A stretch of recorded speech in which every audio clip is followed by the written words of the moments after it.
कर मुरली रव बीजित पूजित लज्जित कोकिल मंजुमते मिलित पुलिंद मनोहर गुंजित रंजित शैल निकुंज गते निज गण भूत महासबरी गण सदगुण संवृत खेली लते जय जय हे महिषासुर मर्दिनि रम्य कपर्दिनि शैल सुते। तो यहाँ पर कहते हैं हे माता पार्वती आपकी जय हो, हे शंकर की अर्धांगिनी आपकी जय हो, महिषासुर को मारने वाली आपकी जय हो। कहते हैं कर मुरली रव, कर यानी हाथ है, मुरली यानी कृष्ण भगवान की बजाने वाली मुरली, हाथ में रखी हुई आपकी मुरली है। मुरली से निकलने वाला रव यानी शब्द है, रव यानी शब्द है। तो कर मुरली रव बीजित पूजित, बीजित पूजित। अब कुल्ली से क्या होगा, अब मुरली से रव निकलेगा, है ना। तो रव को सुनकर के, शब्द को सुन करके, जो सप्त स्वर वाला शब्द को सुन करके वहाँ की जो कोकिल हैं, मयूर हैं, अन्य अन्य पक्षी हैं, तो उस शब्द को सुनकर के क्या हो जाते, पूजित, कू कू करने का, जो कोयल है ना कू कू करने लगती है ना, कू कू मधुर गीत से गाने लगती है। आपके मुरली के द्वारा, आपके हाथ में रखी हुई जो मुरली है, मुरली से निकली हुई जो रव है, रव रव बीजित, रव रव शब्द के बीज को लेकर, सब है ना बीज बोने आते में निकलने आते, अब शब्द वो शब्द की धारा बहती है मुरली से, रव की शब्द यानी शब्द की जब धारा बहती है, उस धारा को सुन करके, संस्कार को लेकर के, जो पास की जो पक्षी समुदाय है, कोयल आदि पक्षी हैं, मयूर आदि जो पक्षियाँ हैं, वे उस शब्द को सुन करके भी स्वयं ही गाने लगती हैं। कहते हैं पूजित लज्जित कोकिल, तो कहते हैं जब आप जो कोयल आदि गाती है ना, तो कोयल आदि गाने से जो अपनी आवाज़ को सुन के गाती वो, जब आपकी मुरली की आवाज़ को धुन सुनती हैं, आपकी मुरली की आवाज़ का जब धुन सुनती हैं, तो शब्द सुनती हैं, तो कोयल आदि भी लज्जित हो जाती हैं। लज्जित कोकिला, कोकिल क्या कैसी हो जाती है, लज्जित हो जाती है। जैसे कृष्ण भगवान जब मुरली बजाते हैं, तो उस मुरली को सुनकर के मयूर है, हिरण है, पास में आ जाते हैं और मोहित हो जाते हैं, लज्जित भी हो जाते हैं, मोहित भी हो जाते हैं। ऐसी तान सुनते हैं तो गाय आदि भी लौटकर चरना भूल जाती हैं, है ना, गाय चरना भूल जाती हैं। मयूर आदि उसको सुनकर के उनके पास में आकर नृत्य करने लगती हैं। जितने भी पक्षी आसपास के होते हैं ना, सारे वहीं पर मंडराने लगते हैं। उसी प्रकार से जो पहले अपने आप में पूजित होती थी, है ना, कौन, कोकिल, कूंजन गूंजित स्वर है ना, निकलते बहते स्वर से कोकिल, बीजित निकलते हुए जो शब्द से, जो पहले से जो है कोयल आदि गूत, पहले कोयल आदि जो जिस गान को करती होंगे, किंतु उस गान के सामने जब आपकी मुरली की धुन सुनती है, तो आपकी मुरली की धुन को सुनकर के वे सारी कोयल आदि हैं अपने आप में लज्जित हो जाती हैं। तो मंजुमते है, इस प्रकार से जो आपकी शब्द की, आपकी मुरली की शब्द की सुनकर के जो कोयल आदि है कैसी मोहित हो जाती, ऐसी मंजुमते सुंदर मन को हरण करने वाली आप शब्द का आलाप करती हैं, आप मुरली की धुन को निकालती हैं, राग का आलाप करती हैं। और मंजुमते का मंजू है ना, मंजू सुंदर मनोहर, मन को हरण करने वाली, मति यानी इस प्रकार से शब्द बुद्धि ज्ञान को प्रदान करते हैं, है ना। मते मंजू यानी सुंदर, मन को हरण करने वाले, रुचिकर, अन्य अन्य जो प्रेम पूर्वक है, ऐसे मन को हरण करने वाले शब्दों को, मोहित करने वाले शब्दों को आप आलाप करती हैं, आदर मुरली के द्वारा धुन निकालती हैं, शब्द स्वर से युक्त होकर के आप गान करती हैं, शब्द निकालती है। अब क्या कहते हैं, मिलित पुलिंद मनोहर गुंजित रंजित शैल निकुंज गते।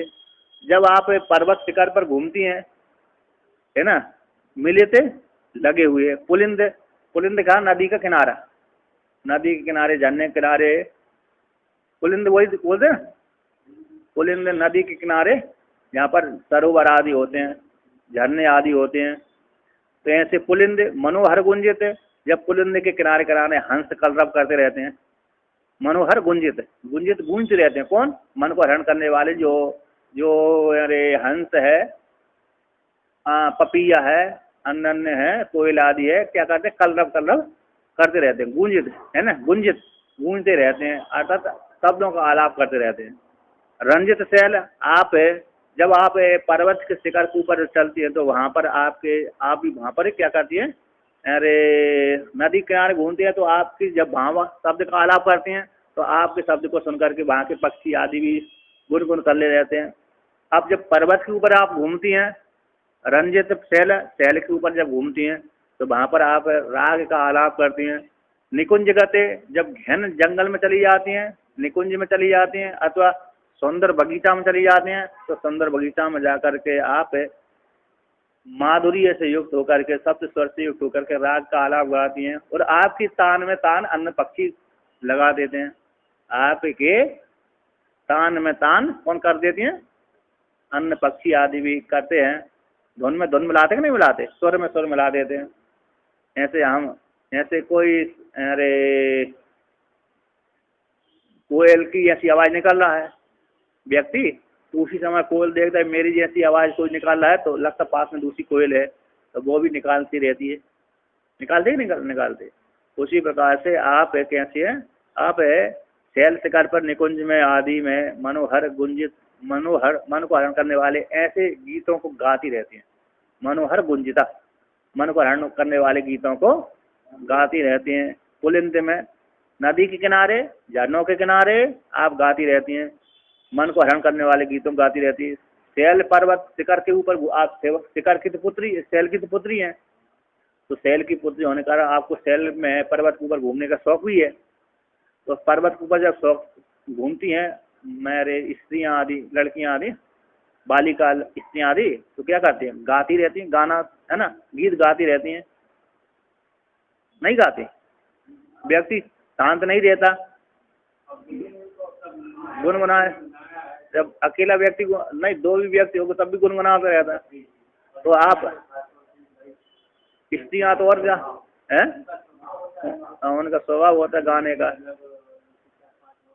हाँ, तो पर्वत शैल पर आप जब रंजित आप अरे प्रसन्नता पूर्वक घूमती हैं, तो वहाँ पर आप गुंजित करते रहती हैं, गूंजते हैं, गान गीत का गान करते रहते हैं, मधुर गीत का गान करते रहते हैं, जिसको सुनकर के सारे वहाँ के जानवर आदि मोहित हो जाते हैं। निकुंज गते, निकुंज में जब जाते हैं तो वहाँ भी आप गीत का गान करती रहती हैं। कृष्ण भगवान और राधिका भी तो गाते ना ऐसे। शिव जी का जब अरे तांडव नृत्य होता है उस काल में लक्ष्मी जी राग का आलाप करते हैं। तो ऐसे तो यहाँ पर कहते हैं निज गण भूत महासबरी गण, सदगुण समृत केली लते, केली है ना, केली तले है ना, केली तले, केली तले है ना। हाँ, तो यहाँ पर कहते हैं निज गण भूत, आपके जो गण भूत है ना, निज यानी स्वयं के, गण भूत स्वयं की सेना, स्त्री सेना के नहीं, पुरुषों के साथ पुरुष सेना रहेगी, स्त्री के साथ स्त्री सेना रहेगी। आपकी जैसे जो गण भूत हैं, भूत भूत समुदाय, गण है समुदाय, भूत समुदाय है, अर्थात आपकी जो भक्ति भी है और दूसरे आपकी स्त्री सेना है। महासबरी गण, जैसे आप जब शिखर पर घूमती है, पर्वतों के ऊपर घूमती हैं, तो पर्वत के ऊपर जैसे सबरी है ना, भीलनी, तो भीलनी जैसे आपने शिकार खेलने के लिए या तो कुछ कार्य करने के लिए जाते हैं, तो उसके चारों तरफ क्या करती हैं? वो घेर करके चलती हैं। भीलनी जब जाती है तो अपने पड़ोसियों के ना, अपने परिवार वालों को सबको लेकर के जाती है। कहाँ जाती है? जंगल में शिकार खेलने के लिए, शिकार खेलने के लिए जाती है, अथवा अरे ऐसे घूमने के लिए जाती है। तो उसको वो जो मुख्य मुखिया होती है ना, जो सबरी भीलनी मुख्य जो मुखिया होती है, उसको चारों तरफ घेर करके रहती हैं, चलती हैं वो, अन्य उसकी संगाती।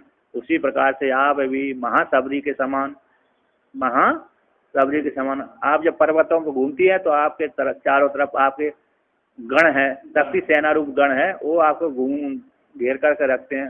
अथवा आपकी जो सबरी के समान, जैसे सबरी को चारों तरफ घेर कर रखते हैं, उसी प्रकार आपके जो भक्त हैं, आपको जो भक्त हैं, आप प्राय करके अरे पहाड़ों के ऊपर ही ज़्यादा भ्रमण करती हैं, क्योंकि आपके मंदिर भी कैसे हैं, ज़्यादातर पहाड़ों पर ही है।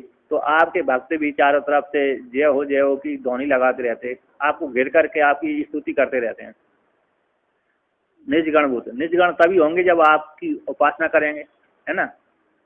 आपके भक्त जब आपकी उपासना करेंगे तो आपके निजगण हो जाएंगे, स्वयं के गण हो जाएंगे, तो भक्त हो जाएंगे। ऐसे भक्त आपके क्या करते हैं, आपको घेर करके बैठ जाते हैं चारों तरफ से और आपकी स्तुति आदि गान करते हुए।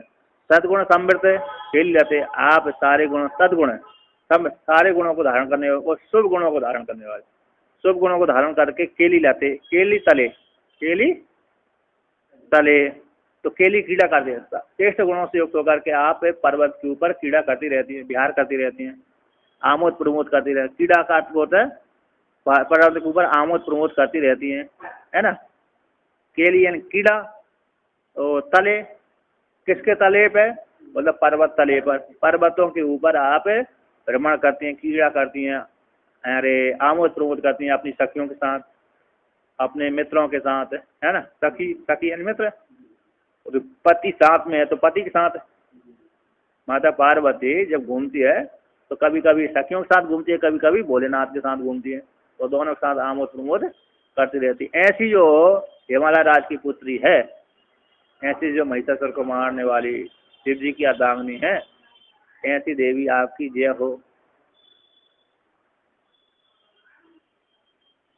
सद्गुण संपन्न वन प्रदेश में रहने वाली, प्राय करके माता पार्वती है ना, माता पार्वती के ज्यादातर शक्तिपीठ कहाँ पर है, पर्वतों के ऊपर है।